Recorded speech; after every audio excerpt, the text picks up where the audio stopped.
তো বন্ধুরা একটা ভিডিও বানালাম, কেন জানি না কী কারণে ভিডিওটা, যাই হোক পাবলিশ হলো না। সকাল সকাল তুমি তো দেখলে যতগুলো শর্টস করেছি অতক্ষণ বাসন মেজেছি, অতক্ষণ বাসন ধুয়েছি। তারপরে রান্নাঘরের ওই যে দেওয়ালের যে টাইলসগুলো আছে না, ওয়ালের যে টাইলস, ফ্লোর টাইলস যেমন হয় ওগুলো ওয়াল টাইলস লাগিয়েছে, যাই হোক। তো সেগুলোকে পুরো ক্লিন করে নিলাম। তারপরে স্নান করে নিয়ে ঘরটা সব ঝাড় দিয়ে মুছে, পুরো বাড়িঘর ঝাড় দিয়ে মুছে, এই যে গোপু সোনাদেরও কিন্তু ঘুম থেকে তুলে দিয়েছি, তুলে ওদেরকে স্নান টান করিয়ে শসা বাতাসা ভোগ দিয়ে দিয়েছি। আমার ব্রেকফাস্টটা দেখাচ্ছি, ভিডিওটা এখন, ওটা তো আগেটা নষ্ট হয়ে গেছে, কি হলো কি জানি। তো দেখো কি ছিল, এই বাটিটার এই যে ছাতুগুলোটা পড়ে আছে, এই বাটিটার পুরো এক বাটি ছাতু। বুঝতে পারছো বন্ধুরা কতটা, এক বাটি ছাতু, বাবা গো কি অখাদ্য খেতে। থেকেই আমি ছাতুগুলা, আমরা চারজনে খুব খেতাম, দাদা, আমি, মা, বাবা। তো ছাতুটা আমি সেদিনও আনলাম, হাজব্যান্ডকে তো পাঠিয়ে দেওয়া হয়, প্রত্যেকবারই নিয়ে যায়।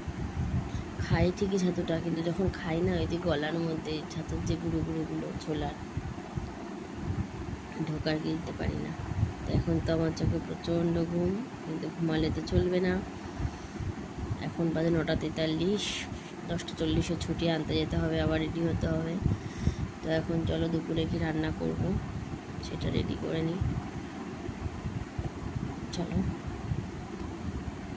দেখি কি করি, যা করবো তোমাদের সাথে অবশ্যই শেয়ার করব। তবে খুব একটা আইটেম করবো না বেশি। আজকে প্রচুর কেচেছি, ডান হাত অনেক ঘষা পড়েছে, হাত এই জায়গা পুরো একদম ঢল ঢল করছে। দুটো বিছানা চাদর, মাথার বালিশ, পাশ বালিশের ওয়ার, তারপরে আরও জামা কাপড় তো কেচে মেলার জায়গা হয়নি বলে ওটা ওরকমভাবেই রেখে দিয়েছি। তো ঠিক আছে, চলো বন্ধুরা, আমি সবজিটা কাটতে বসে, তারপর আপনাদের সাথে গল্প করছি। তো চলো বন্ধুরা, আমি এই যে পটল নিয়ে নিয়েছি, পটল, এই যে পটল। তো চলো পটল কেটে ফেলি। পটলের তো অঙ্ক পরীক্ষা, 25-25 পাবে না, কোনো মতেই পাবে না। এত ফুল করছে, এত ছটপট করে না, ওই জন্যে যেগুলোতে ছটপট করার দরকার সেগুলো তো করতে পারে না, যেগুলোতে করার দরকার নেই সেগুলোতে করে। কিছু বলার নেই, কি আর বলবো।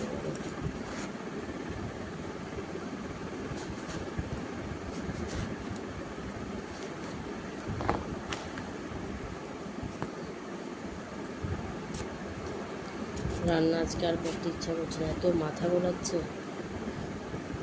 বনবন করে